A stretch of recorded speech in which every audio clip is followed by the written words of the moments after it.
The Ethiopian Prime Minister, Meles Zenawi, stated in the last African Union Summit that Africa may have to cope now with a black decade due to the climate change and the financial crisis for which the developed countries are responsible.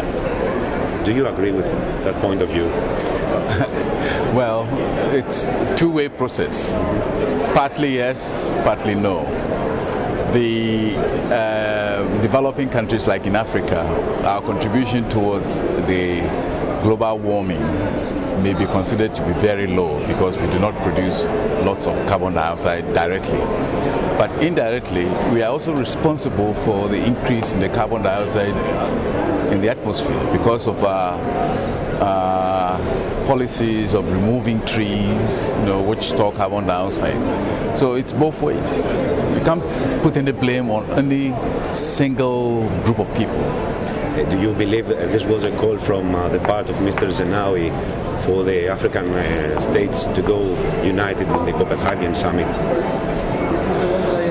Well, you see, in regional politics, it's always very good for one to come up with a certain position, checking to see if there are others who may follow the same position. So he has made his position, the others may have to listen to it and see how credible the information he has given is correct. And do you believe that the African states will have a common target in Copenhagen summit, or we will see different countries to go with different groups of interest?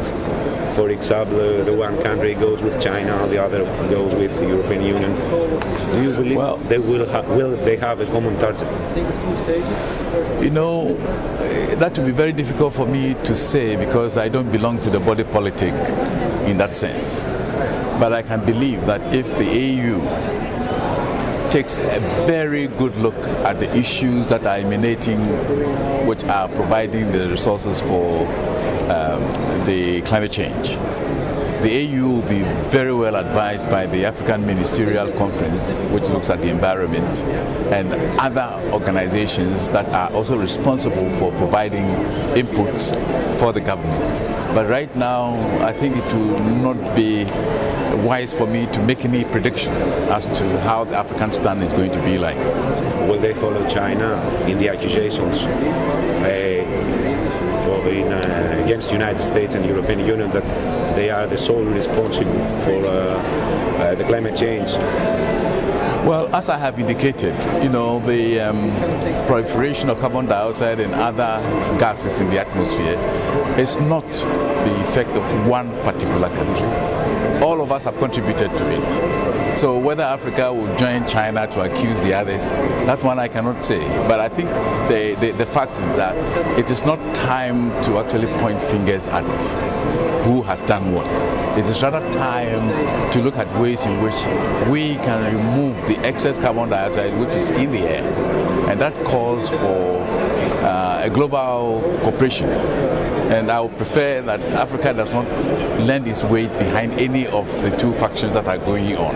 But rather, Africa will make a contribution that will say that given the situation as it is, we need an effort to reduce global warming. I think that is what, if Africa does that, then Africa will be seen as playing the role of the neutrality, which is expected of it, because the main effects, the vulnerability levels in Africa are higher than in anywhere else because of poverty and the normal effects of climate change in terms of crop failure and the rest of it. And a final question. Are you optimistic about reaching an agreement in Copenhagen? There are too many people now, more and more people, as we are closer, that say maybe we will not reach an agreement. We will not reach an agreement. Are you optimistic about it? I must tell you that anything that has to do with doling out money always brings up a resistance. I remember when the negotiations for the clean development mechanism was going on, there were difficulties in agreement. Very, very many difficulties in agreement. I believe in the end, in the long run, there will be something which will be acceptable to everybody. And I look at the United States, for example, which is a global leader. They have a new perspective now towards all of these global environmental issues. And initially, the United States had actually presented some difficulties in agreeing with the rest of the world. But I see a tendency for the United States now moving along with the rest of the world to seek better understanding of global issues. Okay, thank you very much. Welcome.